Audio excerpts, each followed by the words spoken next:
Our bodies are incredible machines, producing all kinds of hormones that regulate everything from sleep to stress management. The latter, which we'll be talking about with our guest. Let's welcome back Chris Jackman, nurse practitioner from Carolina Holistic Medicine. Glad to have you back with us. So we're talking about cortisol, and cortisol is crucial to kind of surviving the day-to-day. What is it, and where is it produced? So cortisol is a hormone. It's a steroid-based hormone, like a lot of our hormones are, and it is actually produced and manufactured in our adrenal glands, which are just above our kidneys.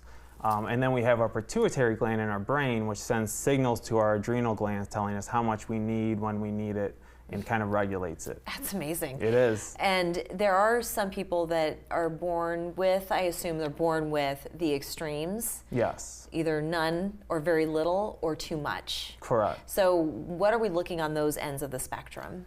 So people who are born, some people can have what's called Addison's disease, which means you have almost no cortisol production in your body. And that's an immune system problem. So your immune system attacks the outer part of your adrenal gland and destroys the adrenal gland so it can't produce cortisol. So you'll feel fatigued, anxious, tired, brain foggy all the time. And then on the other end you have Cushing's disease, which is a tumor that grows on the pituitary gland that triggers that notification to the adrenal gland to produce more and more cortisol. So their cortisols will be through the roof all the time, causing stress, anxiety, depression, weight gain, things like that. Oh goodness. And is there more propensity to affect men versus women, or is it?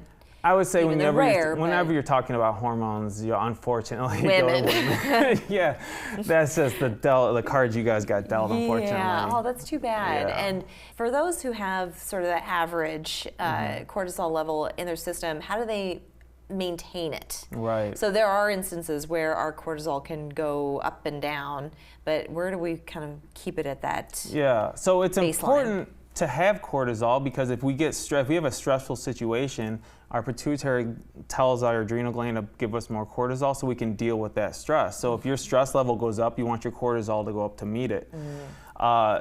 If that happens for too long, you will get what's called adrenal fatigue, where your adrenals get fatigued because they've been producing so much cortisol for so long, and then your cortisol will just kind of drop, and you won't have the ability to raise your cortisol when you're stressed.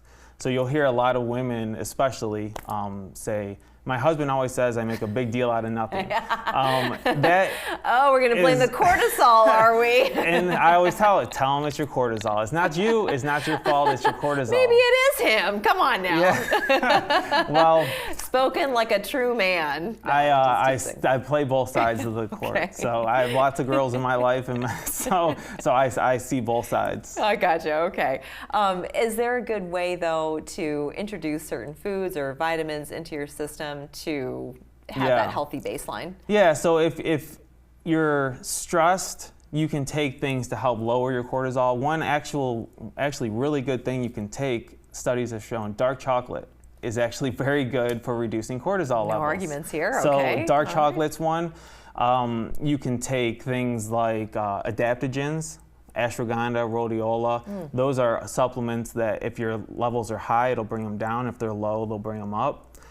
You can also take, you can eat things like greens, dark leafy greens and vegetables and fruits, and those can help support your cortisol levels as well. Any external stimuli? Because, let's just say it is the cortisol. A good shopping spree can also lift the spirits. So Yes. yeah, is there anything that is external? Yeah, so if you have low cortisol, I always tell people, do things you really enjoy. Make sure you're getting out and doing the things you love, be around people, socialize. If you have high cortisol, work on things like meditation, deep breathing, guided imagery, get yourself in a place where you feel like you mentally can control it a little bit better. So there are lifestyle things you can do to try to help maintain a healthy level.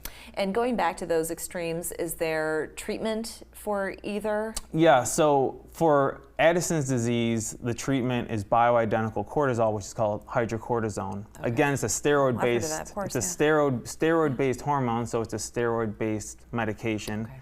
And then for Cushing's disease, it's typically something called ketoconazole. which will block it. But sometimes they'll need surgery to remove that tumor off their pituitary. Okay, Chris Jackman, thank you so much for sharing with us. Absolutely. Always so fascinating. Love our conversations. We'll be back after this.